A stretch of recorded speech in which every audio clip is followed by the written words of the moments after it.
All right, hopefully this angle isn't too awkward for you guys. What I'm going to be doing is sublimating these two images onto this Sizer glitter. Let's see, maybe you can see how it sparkles. I'm using the rainbow white glitter, but the images are just an image of me and one of my big kids. So when I print, I like to put everything right to the edge.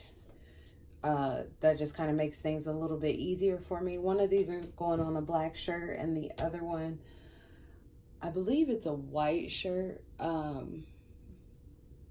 But we'll see when we get to that part of the video. But the first thing I'm going to do is just roughly, I like to take my T-square right to the edge and measure the picture.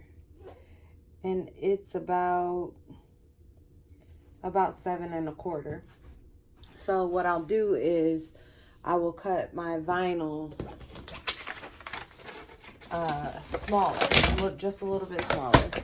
So I'm going to cut the vinyl to 7 inches.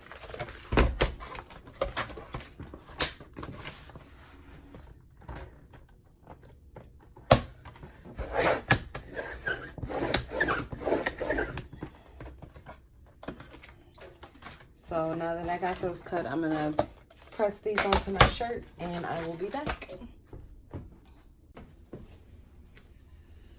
Alright, well, I couldn't find my white shirts. I didn't have any white shirts apparently. So we're going to do this on a red shirt.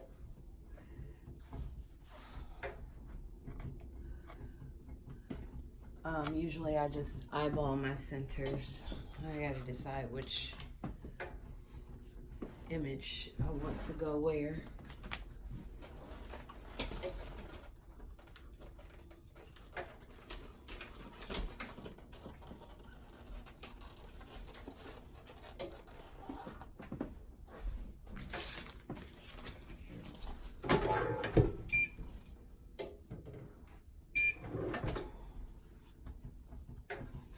This one's actually an old shirt that I'm using. This one's not a new shirt.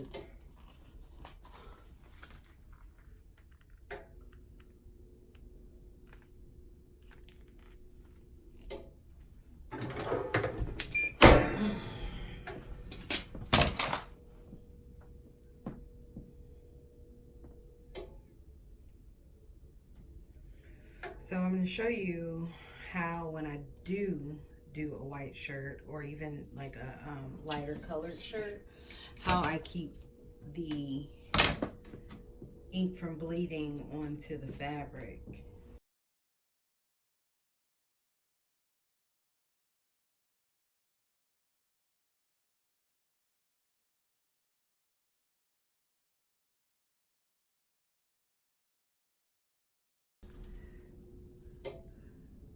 Take heat tape and put it right flush against the edge of my glitter.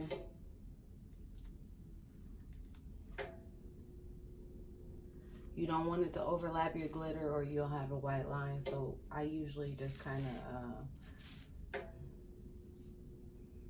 run my fingernail across there. And be careful because it's hot up under your heat press, obviously, at 400 degrees for 60 minutes. I mean 60 seconds.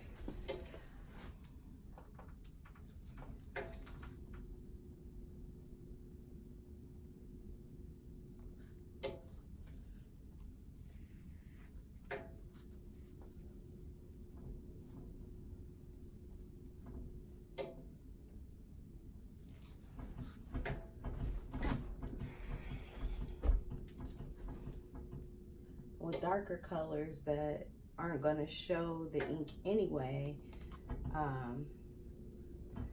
taping it off really doesn't matter. And I'm going to show you on a black shirt also. Shoot.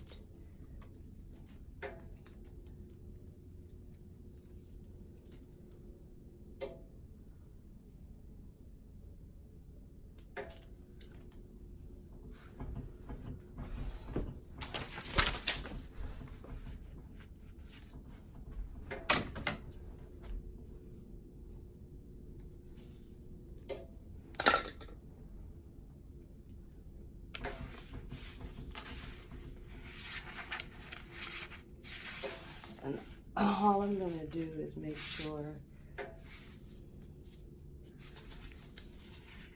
that I don't leave any white.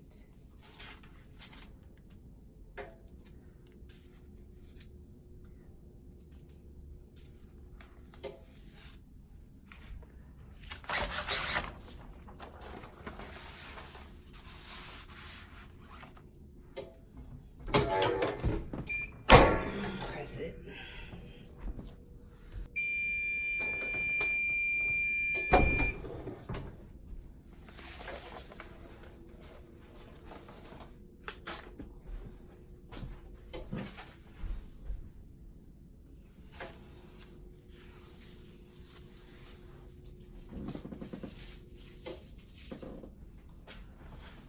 And right there at the bottom, you can see, ooh, that's hot. I got a little bit of the white, but shirt still looks pretty dope.